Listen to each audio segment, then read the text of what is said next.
In the heart of Kenya's bustling public transport system, women remain vastly underrepresented, making up less than 10% of the workforce. Their absence is as a result of systemic barriers, workplace harassment, limited access to training, lack of financial resources, and enduring gender stereotypes are just but a few contributing factors keeping women away from the industry. This project set out with a bold ambition: to equip women in transport with the tools, skills, and voice to lead. This we aimed to achieve through professional and personal development training, chapter formation, and financial empowerment. We created platforms for women to organize, speak up, and be part of the change the public transport sector so desperately needs. This is their story, a story of courage, transformation, and the power of collective action.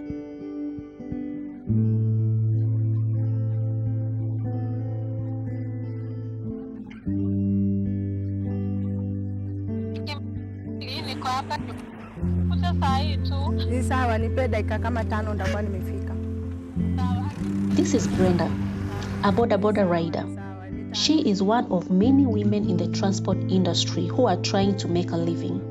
In this male-dominated industry, women are always overlooked, not until Flone Initiative decided to take action. Through Flone Initiative, a silent revolution is unfolding. Flone Initiative is transforming public transport into safer, more inclusive spaces for all. From gender sensitivity training for drivers to empowering women in the transport sector, we are driving change one initiative at a time. In this documentary, we will highlight the impact of a great partnership that transformed the women in the transport sector. These are the women in transport.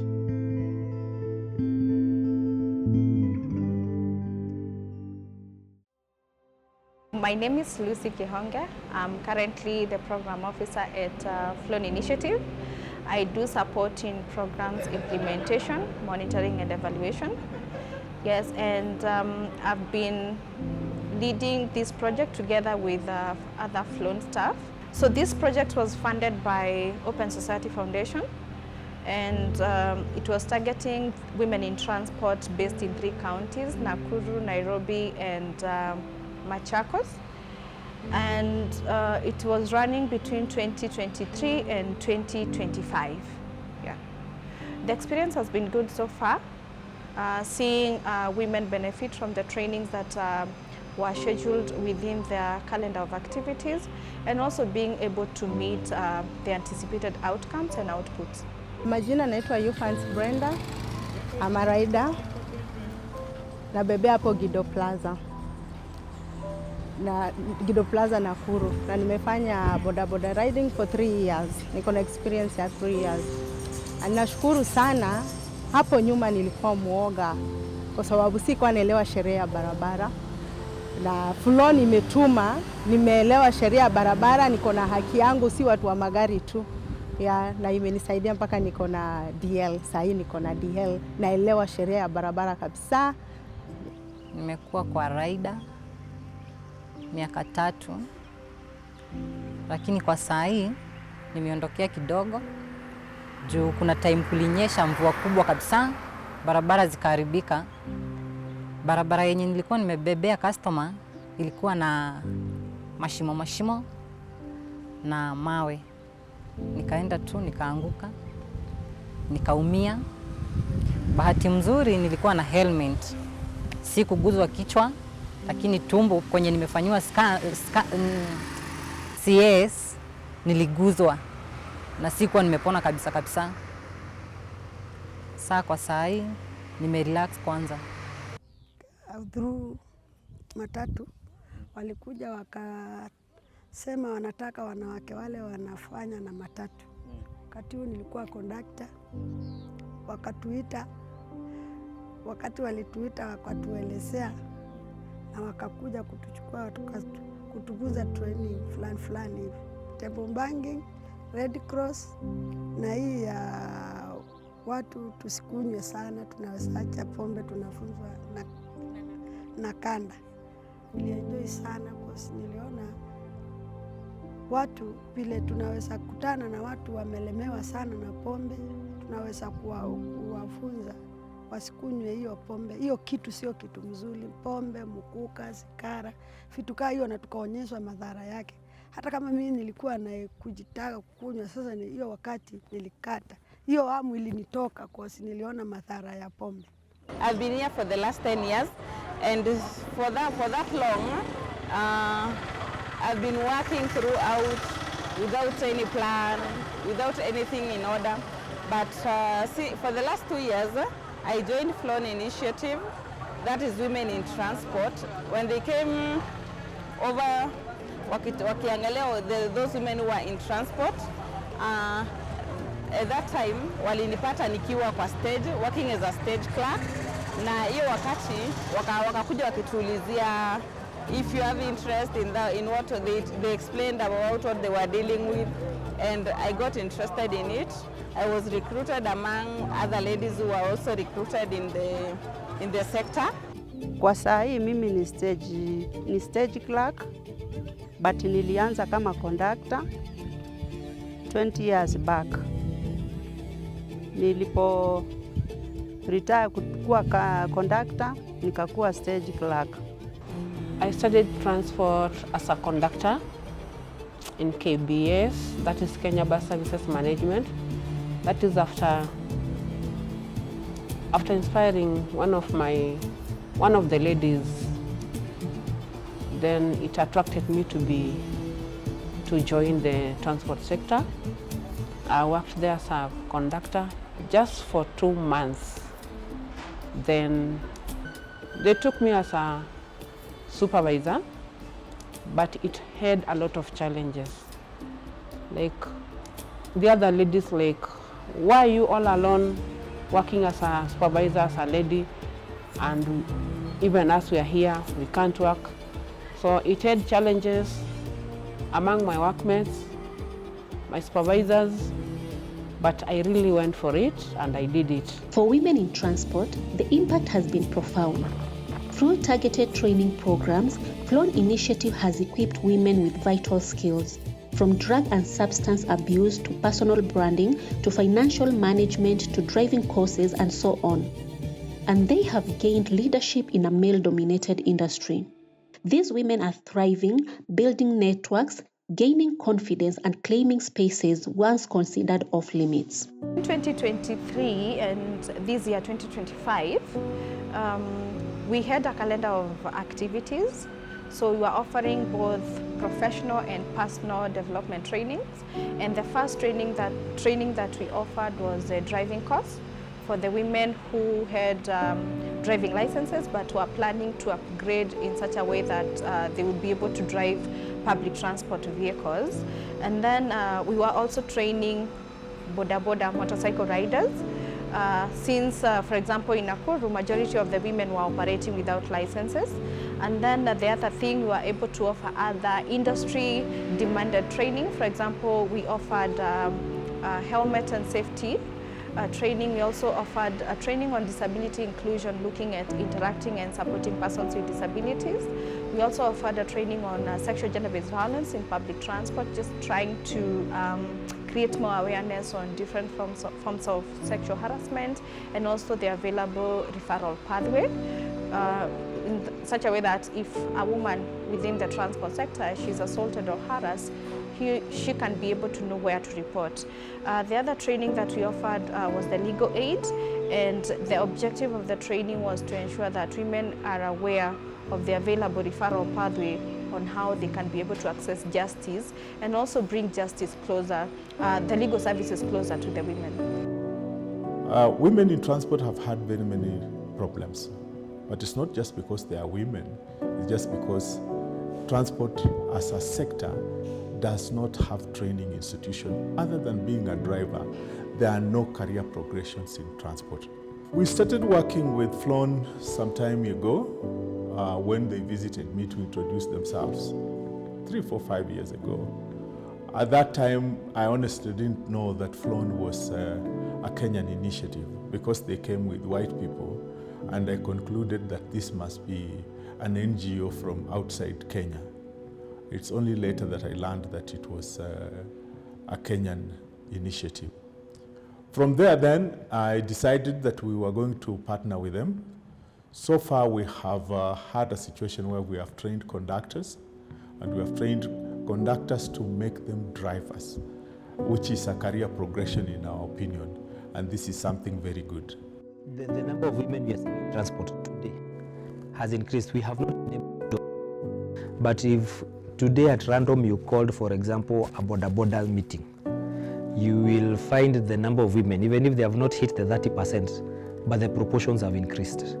And the good thing I've liked about those women who have gone through the training by Flone, even if you walk at the terminus there, the Matatu terminus, you will find them very proudly with the jackets there and the t-shirts, the Flone t-shirts. I find them there at the terminus. I was there recently at the Maralal terminus. I was collecting a parcel and I interacted with one of the ladies there. She is receiving and dispatching parcels. She was very proudly Flone initiative beneficiary. So they are there. Through the trainings we have offered to our staff, I can say we've got many customers because of good customer relations, good customer care. They know how to talk to our passengers. In fact, through the trainings, we've got a good image outside. So I can also encourage other circles to follow the same, support Flone, give them an opportunity to train their staff where possible, and if possible, if God makes our circles improve financially, we can also support Flone, God willing.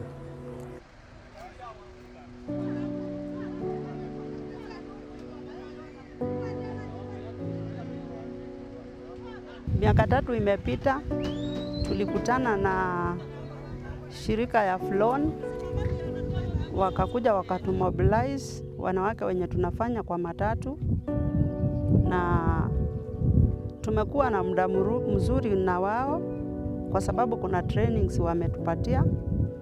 Mwanzo kabisa tulianza na trainings za table banking, first aid, sign language, alafu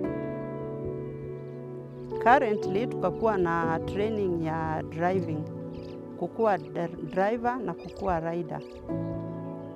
Hizo trainings zimetusaidia kwa sababu kama ya table banking tulikuwa hatujui kujikusanya na kuweka pesa. Kupitia hiyo training tulijua kukusanya pesa, kubank, kusave na kupata loan. Tunalipia watoto shule na tunafanya pia mambo zingine zenye zinatusaidia. Pia tumenunua assets kupitia hiyo kikundi. Alafu training ya sign language ilikuwa ni shida hapo mwanzo kwa sababu pale stage unakutana na mtu hajui kuongea. Yaani hajui kuongea na hujui venye utamuongelesha. Lakini venye tulisoma, tulitrainiwa, tuko able, ukikutana na mtu hana uwezo wa kuongea, akikuongelesha na hiyo sign language unaelewa. Hapo sasa pia tunashukuru.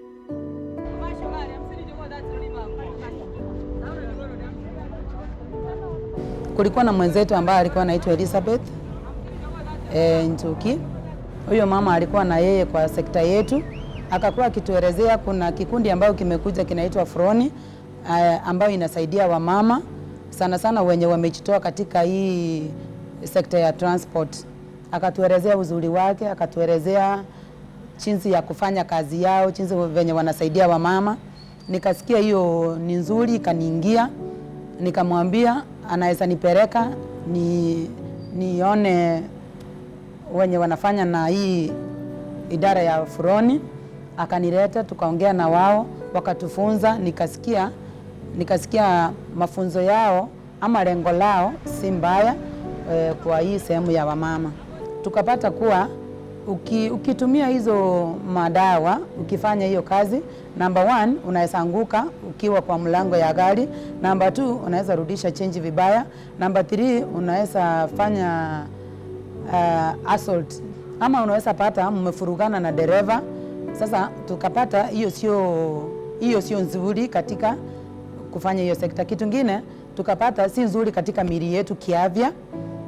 Number 1 tukapata inaweza affect your lungs, liver, hata kiafya unaweza isha tu, uko na afya tu, mtu anaona mwili yako iko sawa, lakini ndani imekuumiza. So I want to say that the trainings that we've had with Flone has been very effective, because we've been able to train our women within the circle, and especially them undertook the issue of driving electric buses. And because of the training, our women drivers are very disciplined. And as a result of that, they have been able to help us as a circle to even know that the training women is very important. In fact, it's said that when you train a woman, you have trained a whole village. So for us as a Sabasaba, you know, we have several women that we have trained. And I want to say that the other day I even attended their graduation, and it was fantastic. So mine is to say that Flone, you are doing a good job, and my prayer is that even as you get more people to support you in terms of getting grants and whatever it is a very good initiative to help us have awareness on how we ought to actually impact women in our society. It is so sad that when you go to career paths in the current CBC, there is no career path to transport. People have not looked at it that there are career paths to transport. And when we are talking transport, we are talking of marine, air, rail, and road. We would like to see trainings that encompass ladies in all these modes of transport, so that we are not just looking at it from the small point of view. My name is Shelmi Gatwiri Maranya.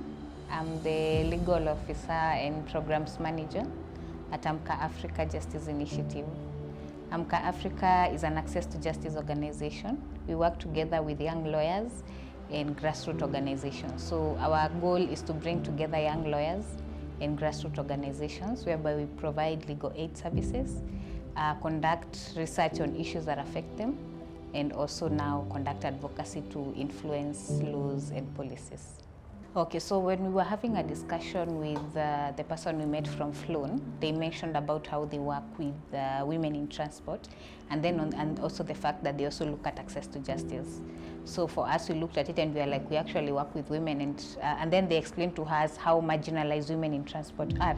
So because of course of the patriarchy and the system, the gender inequality in the system currently, so that's when we realized there's a gap that we can assist Flone to for both of us to work together so that we can achieve gender equality for women in transport. And our biggest collaboration has been in form of organizing legal aid clinics. These are sessions whereby you just go to the community, you have a tent, you call women and tell them to come, and they just give you all their legal issues. For us, we provide the lawyers. Flone is able to mobilize the women for us.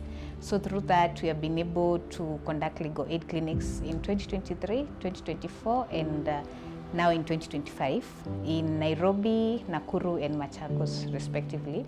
So far we have reached about 107 people generally, and 58 of these are women, while 49 of these are men. Before the project started, how we identified the needs and training needs and skills gap among the women, we were able to roll out a needs assessment for the women in transport Nakuru, and we were able to identify the skills gap that the women were having, and that way we were able to come up with a calendar of activities for the chapter. And then in terms of Nairobi and Machakos, we had initially conducted a baseline survey, so our interventions in Nairobi and Machakos were research informed. Flone Initiative's mission has gained powerful allies, including the government of Nakuru and other key stakeholders. By backing Flone's initiatives, these partners are not only supporting safer transport systems, but also championing the empowerment of women in public spaces. So as a parting shot, I would really like to appreciate the partnership that we have had with the Flone initiative, and between the Flone initiative, the Department of Infrastructure, and of course the Department of Gender and Social Services. We have made many milestones in the last financial year. We have many tangible, outputs that we can point at that are already out there, and I would really encourage many other partners.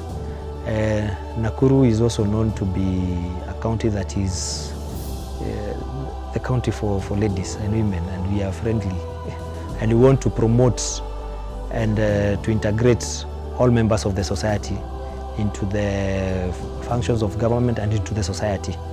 So, led by our governor, who is also a lady, we'd like to see more women getting into transport. We would like to see the transport sector becoming, a glorified sector, just like any other.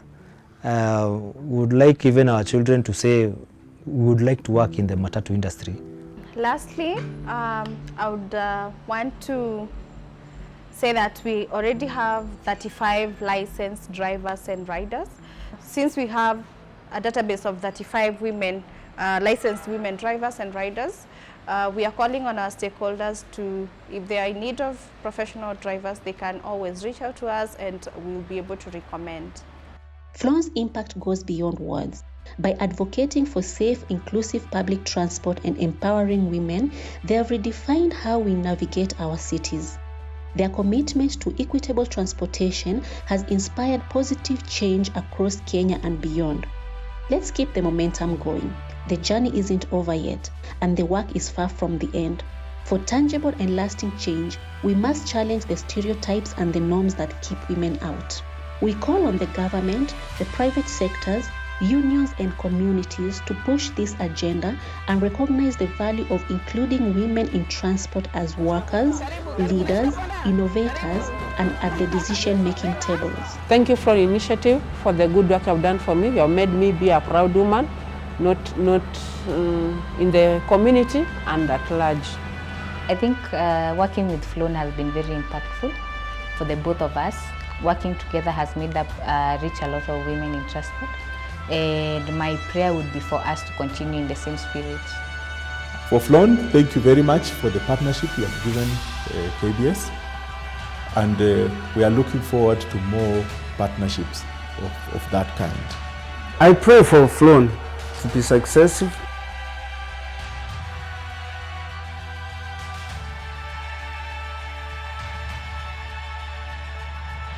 To Naomi for the incentive. May God bless her so much and even give her many more years to be with us and assist us. To thank Flone and of course the partnership for the very sake of giving the awareness of how it is to train women, give them their space and train them in all spheres. So I want to thank God for Flone, them that could be supporting them, and my prayer is that will continue. So thank you that you chose even to be with the Basavas as a partner. The future of public transport is being driven by women who are ready to lead the way. One step, one voice, and one journey at a time.